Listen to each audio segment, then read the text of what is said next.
people who are naturally funny, class clowns, my brother, my cousin, those naturally funny people that we're jealous of. He said, if you handed them a microphone and put them in front of 100 strangers, they couldn't make them laugh. He said, that's a different skill set.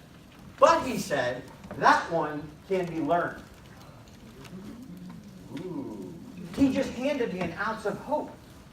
He said two things there. Number one, you need to go to open mic nights and watch other people just starting out.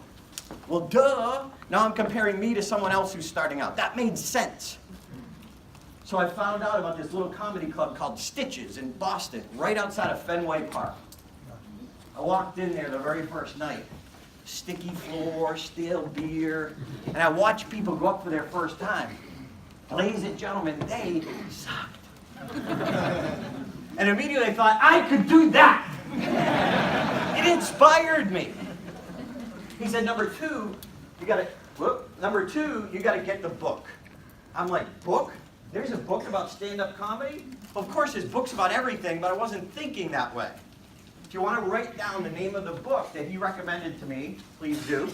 The title of the book is called Stand-Up Comedy, The Book, by Judy Carter. Judy Carter has trained a lot of Saturday Night Live members. She's here in the LA area. Go to her class, take her class, but get that book. Does it not make sense if a person who is where you want to be says, get this book, that you get the book? You agree? Yeah. Okay. Have I lost anyone? Success is not that hard. Get the book. Go to an open mic night. So I got the book. I studied for 2 months. I went to Stitches every Sunday night to be re-inspired. It was April 26, 1992, Stitches, Boston, Mass.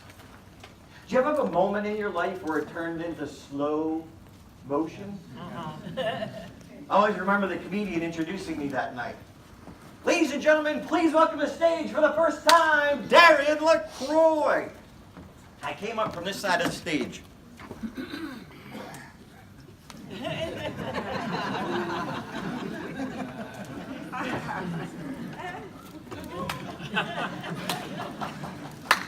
I had my little jokes on note cards. I put them on the bar stool next to me. I had so much anxiety going through my body, I didn't have the wherewithal to pull my hand off the note cards. Did you ever try and read while you're shaking? And one of my first jokes was about Dr. Robert Goddard, who had launched the first rocket in history in my hometown. And I was making light of it because it only went 41 feet high.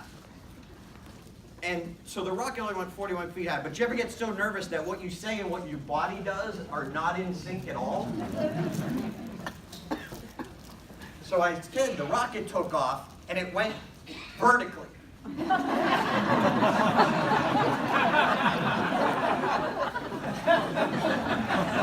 This is horizontal in LA, right? So I said one thing, I did the exact opposite, and in that instant I realized my mistake, and I just reacted. I said, shoot.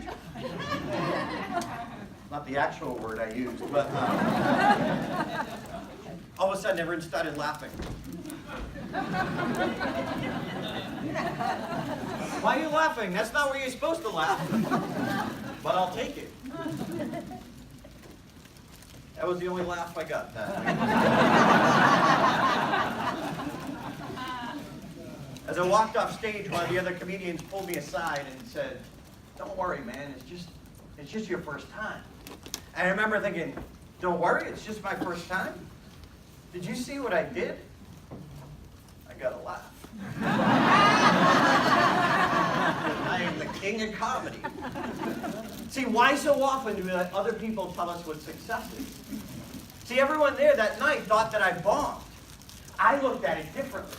I got a laugh. In that 5 minutes of time, I had one thing that worked. If I could get rid of everything that didn't work and figure out how to reproduce the one thing that did, I could do this.